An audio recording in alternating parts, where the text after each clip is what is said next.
I fear not the dark itself, but what may lurk within it. Welcome to Lurk, bringing you creepy, strange, and bone-chilling stories, with your host, Jamie Jackson.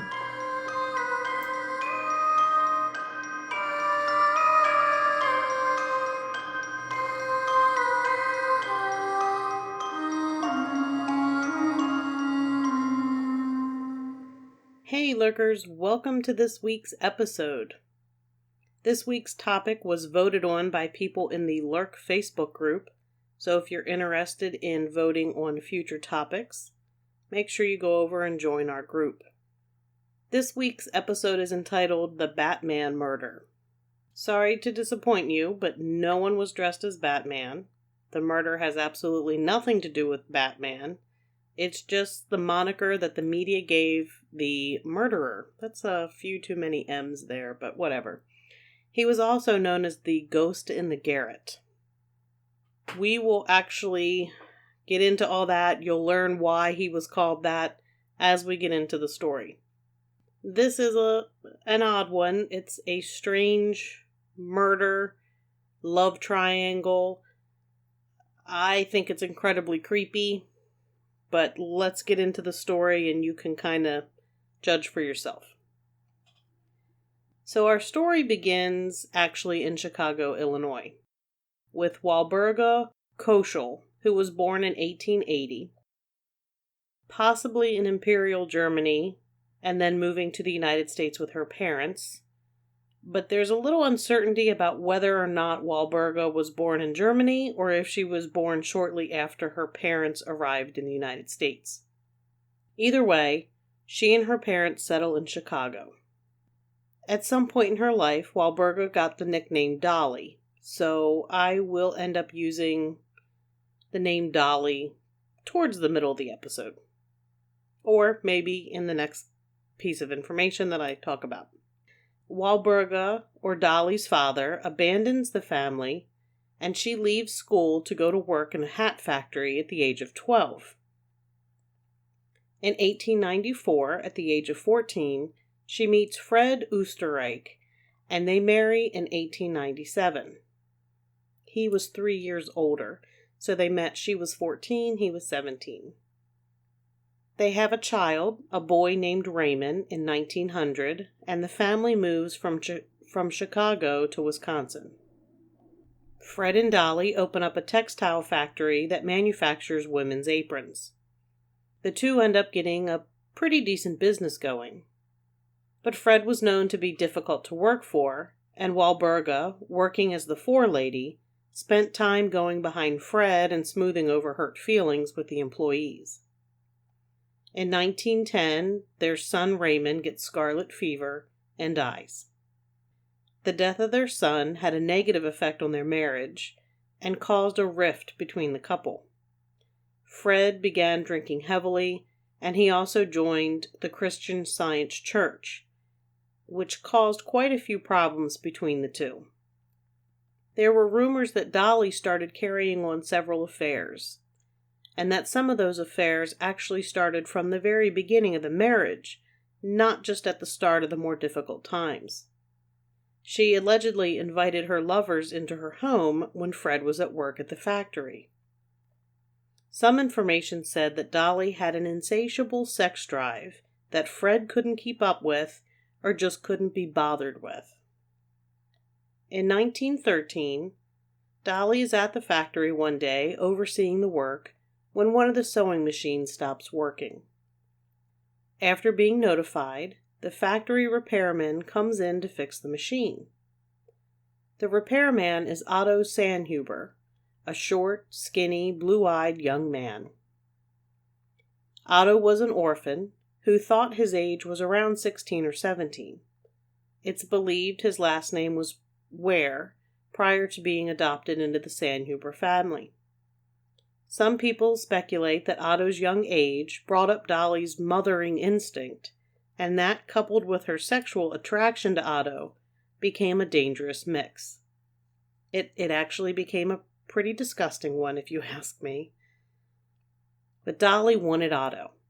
So one day when Fred is working at the factory and Dolly is home alone, she calls Fred and complains to him that her sewing machine is broken. Fred, of course, promises to get the repairman out to the house. And of course, that repairman is Otto Sandhuber. It's said that Dolly answered the door in stockings, slippers, and a silky bathrobe when Otto knocked at the door. She took him to the bedroom where her sewing machine was located, and little by little exposed more of her skin until eventually they were rolling around on the bed. Having sex. In case that innuendo wasn't clear, they are having sex on the marital bed. Another version of this story that I saw was that Raymond Oesterreich, Fred and Dolly's son, was still alive when Otto came to the house, and he began coming to the house regularly to visit with Raymond until Raymond died unexpectedly, and then the affair with Dolly began. I don't really think that this version is accurate because of the ages and the dates. I looked on the website Find a Grave and found Raymond Oesterreich's grave marker and the information, and he did in fact die in 1910. And he had not yet celebrated his 10th birthday.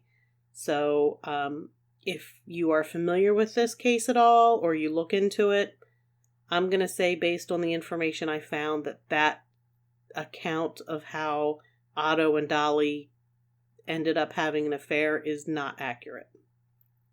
I mean, I guess I could be wrong.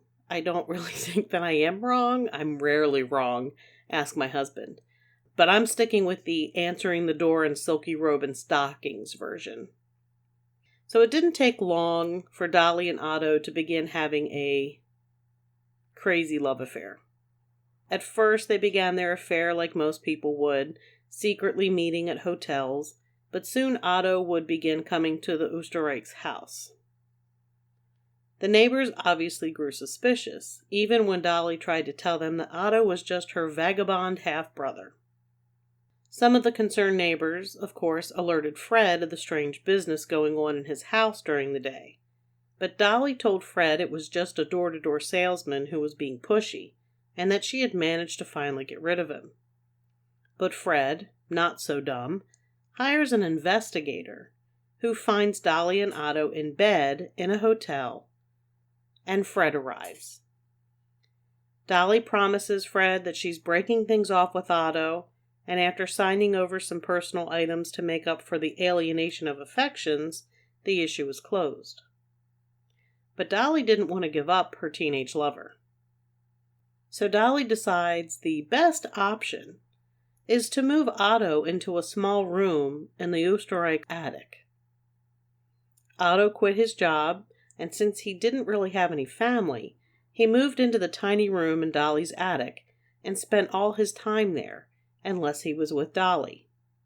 Living secretly in the attic meant Otto had to be silent whenever Fred Oesterreich was home.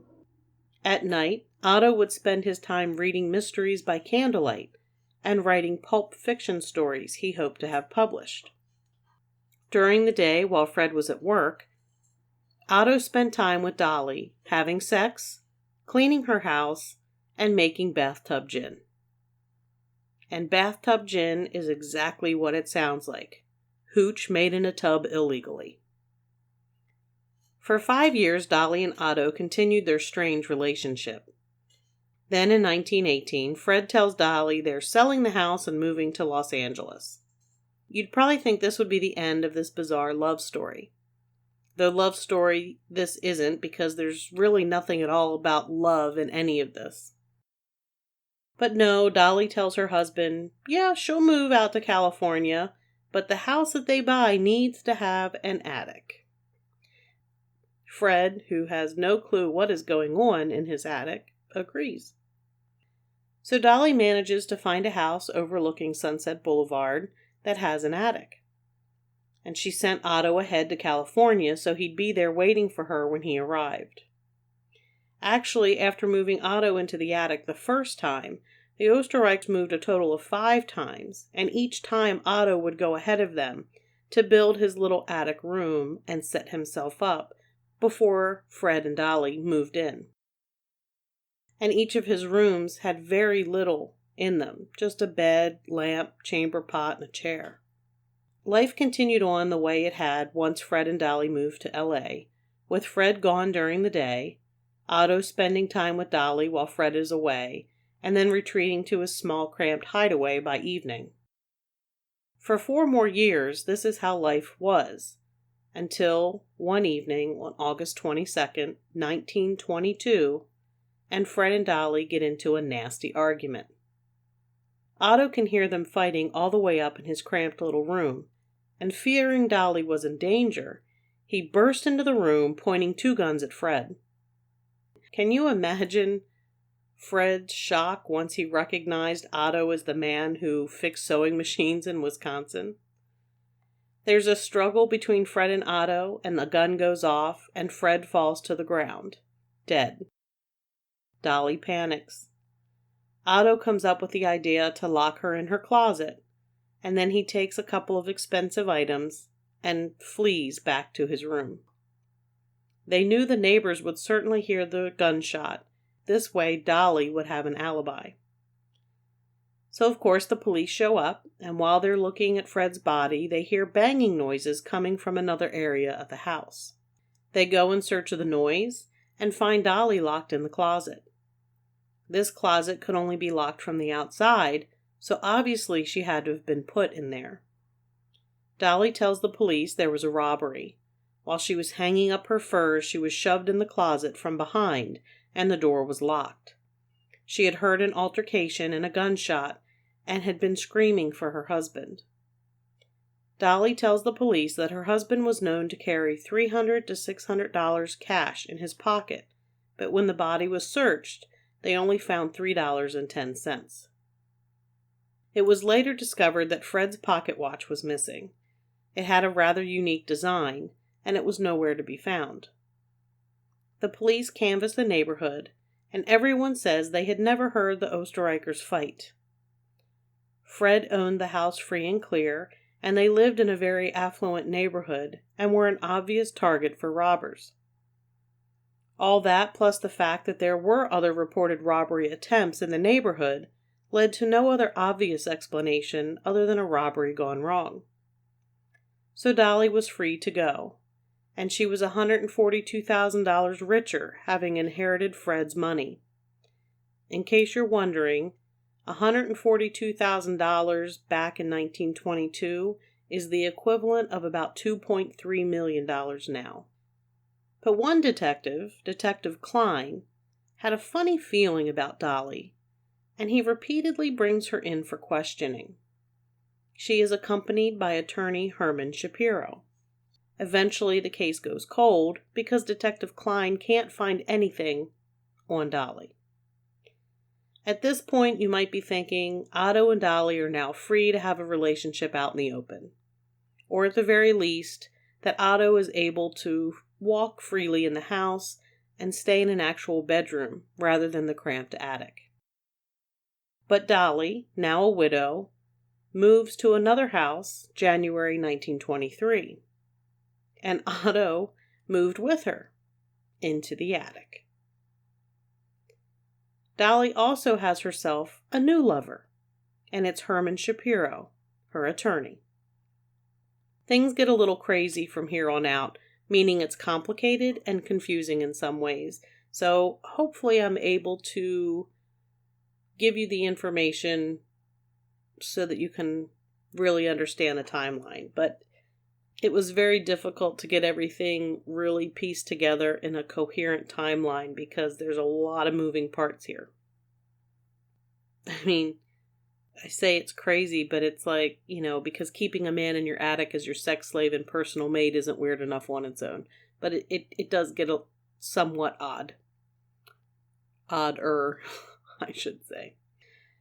After moving, Dolly seeks out Roy Klum, who is a motion picture producer and an Oesterreicher family friend. She reaches out to Klum because she has a .25 caliber pistol that she wanted to dispose of, and she asked Klum to get rid of it for her. So Klum takes it out to the La Brea tar pits and tosses it. Now, you might think, why would he take it to such a populated area? But we're talking the 1920s. So 1923, the tar pits look entirely different than they do currently. It was a pretty desolate area, and anyone could just walk up to the tar pits day or night. Very few people around, so it's actually a pretty decent area to get rid of something like a gun. In addition to Clum, Dolly also approached another family friend, J.E. Faber, and his wife. Faber was a Christian Science practitioner, the same as Fred Oesterreich. Dolly approaches the Fabers to have them get rid of another second gun, and they did. Faber buried it in a vacant lot. She actually told them she thought it would be best to remove the pistols from the house, for fear the police might suspect her of Fred's murder. It's shocking. Part of the confusing part here is that there's some information that says Dolly and Roy Clum were also having an affair, and honestly that makes more sense to me as to why he might agree to dispose of a gun. It said that when she broke things off with Clum, he went to the police and told them about the gun. Police end up finding both guns, and even though they're the same caliber as the murder weapon, they are too corroded to be able to definitively be determined that they were in fact the murder weapon. Detective Klein, however, feels he now has sufficient evidence to arrest Dolly Oesterreicher for the murder of her husband Fred, and she's arrested on July 12, 1923, almost a full year after the murder. Herman Shapiro, her new lover, has been living with Dolly since January of 1923. Dolly now has a new attorney, though, because Shapiro is no longer practicing law. Prior to moving in with Dolly, Shapiro's wife sued him for divorce and stated she should receive all the assets and funds because she supported her husband Herman Shapiro throughout the marriage, set up his law office, and that he didn't contribute to the household expenses. And she won. So Herman Shapiro had no home, no office, and no money. He basically had only the clothes on his back. And that's when he moved in with Dolly and closed his law practice. But the two are devoted to one another as much as someone can be devoted and still have a sex slave in the attic, I guess. And Dolly calls Shapiro and asks him to come see her in jail. On his first visit to her in jail, the police notice he's wearing a very unique pocket watch. In fact, it's identical to the description of the watch that was stolen from Fred Oesterreicher in the burglary where he was murdered. When questioned, Shapiro says that when Dolly was packing to move after the murder, she found the watch, and Shapiro convinced her to just give it to him. When Shapiro visits her in jail the second time, she's sobbing and upset, crying that he doesn't have any food. She finally tells Herman Shapiro that her vagabond half-brother is living in the house and he needs him to get him some food. So Herman Shapiro gets the groceries, scratches on the wall, which was an indication to Otto that he could come out, and out pops Otto Sandhuber. Otto, starved for attention, ends up admitting who he really is and the nature of his relationship with Dolly.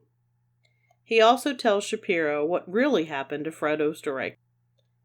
Shapiro ends up sending Otto to San Francisco.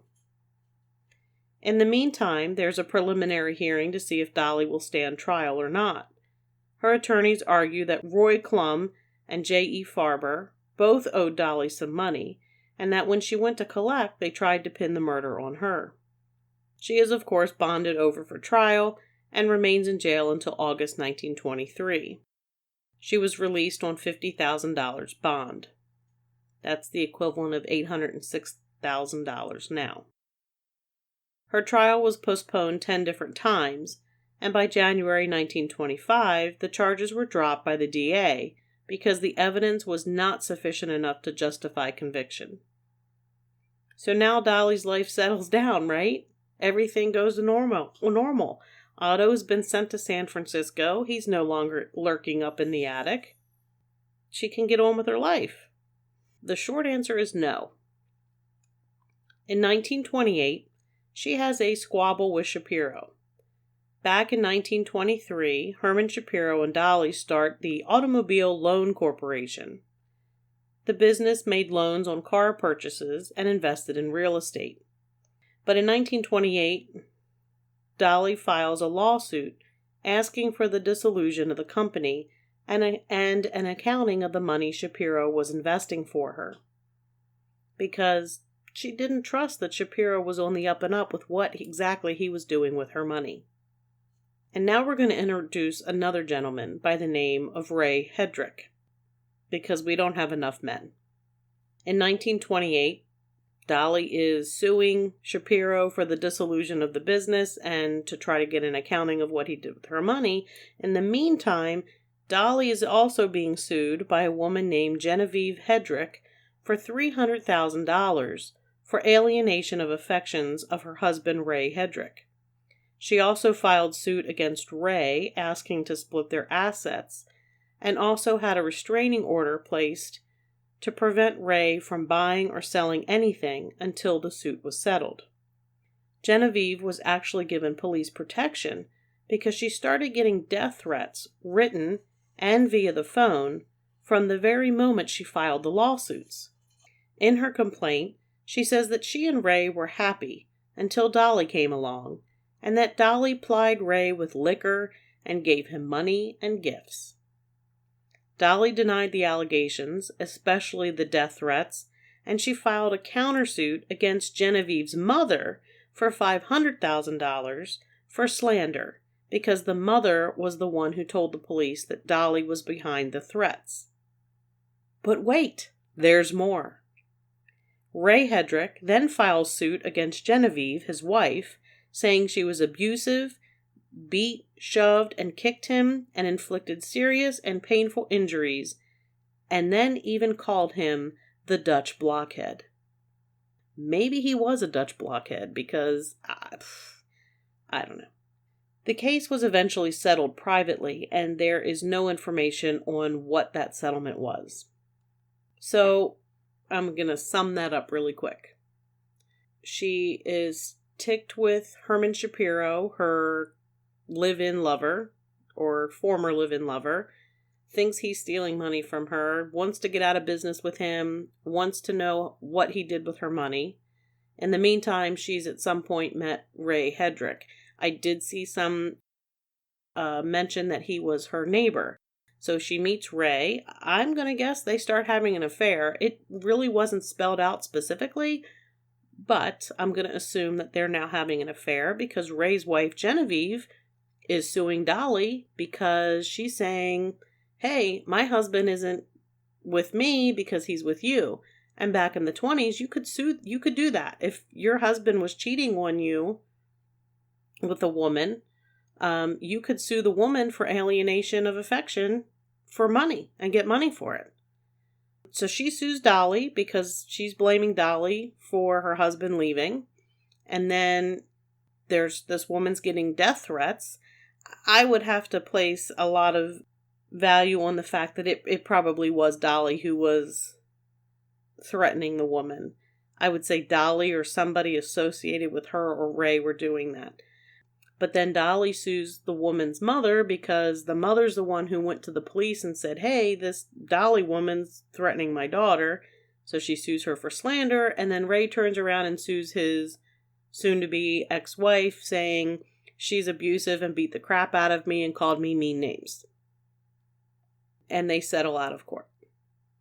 So I don't know who won, who got what, who was found to be truthful, but that's what was going on, because Dolly can't seem to live life and just be normal.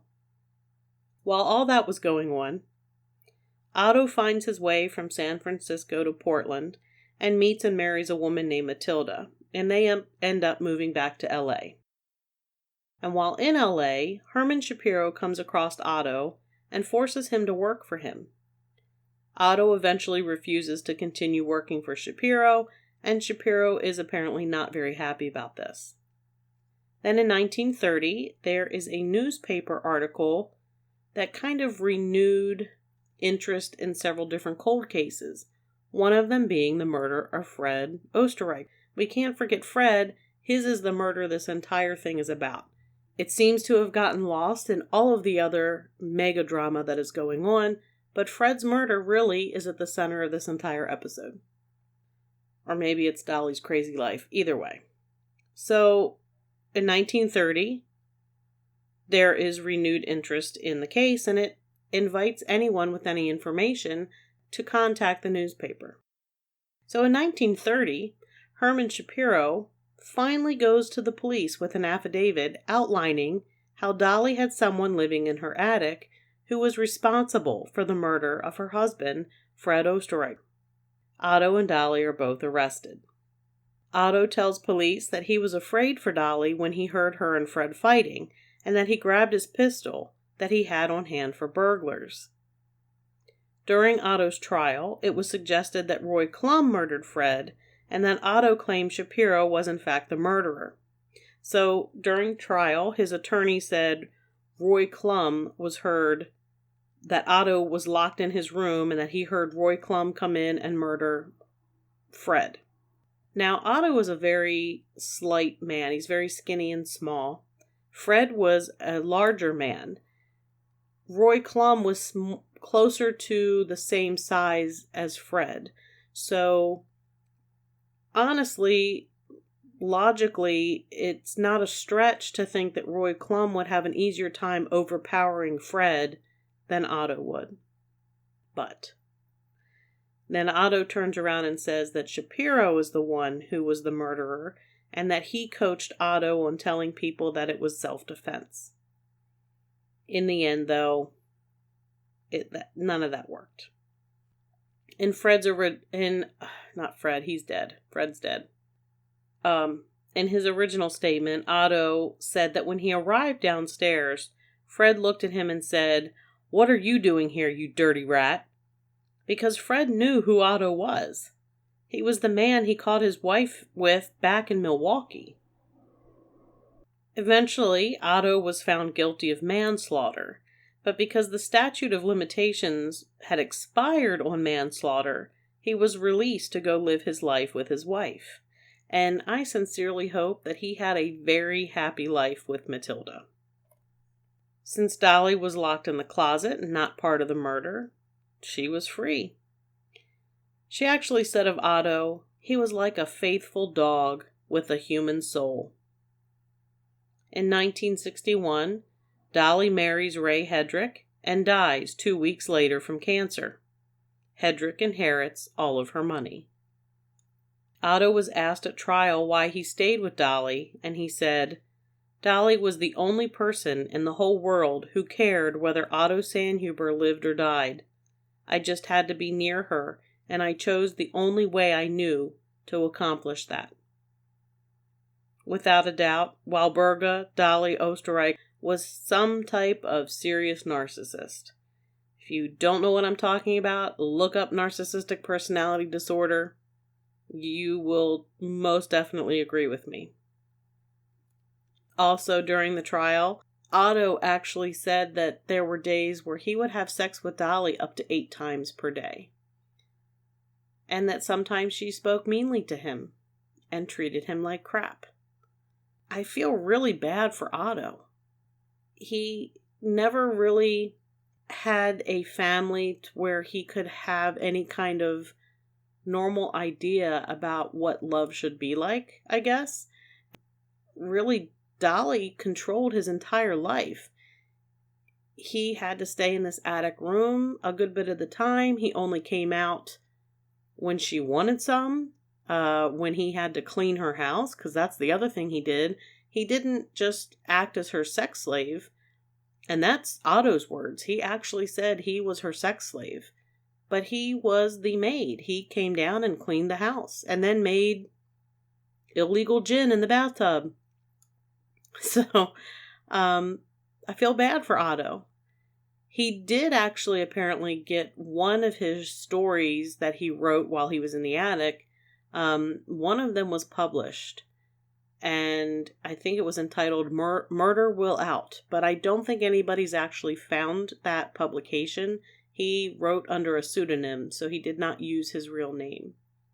And I just want to tell you how creepy it is to think of somebody living in your attic without you knowing it. Can you imagine that? I can, because once upon a time I was renting a house where there was somebody who basically was squatting in this home that was for sale. And he wouldn't leave. He was running a whole giant scam. It's a very long story. You don't need to know the rest of it. But he wouldn't leave. So they evicted him. And when it was time to take possession of the house, the local constable actually had to come to the house and make sure he wasn't there hiding on the premises. And one of the places they looked, he climbed up.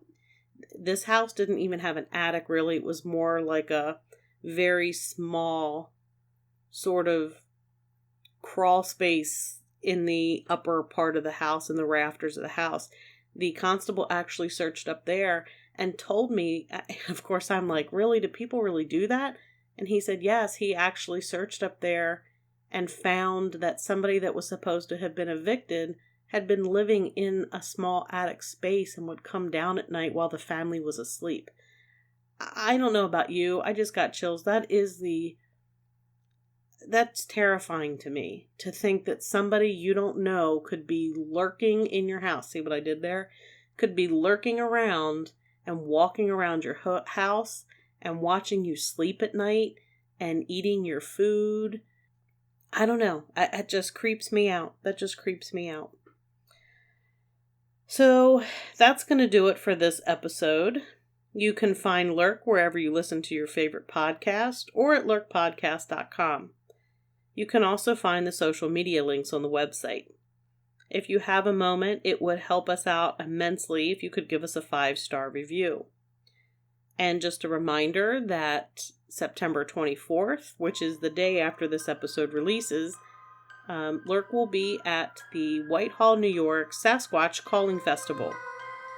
I believe there are over 70 vendors this year, so quite the number of people out there. If you're in the area, definitely stop out. It was a great time last year. Come by the booth, tell us hey, grab a t-shirt. And until next time, keep lurking. But not in anybody's attic, because that's creepy.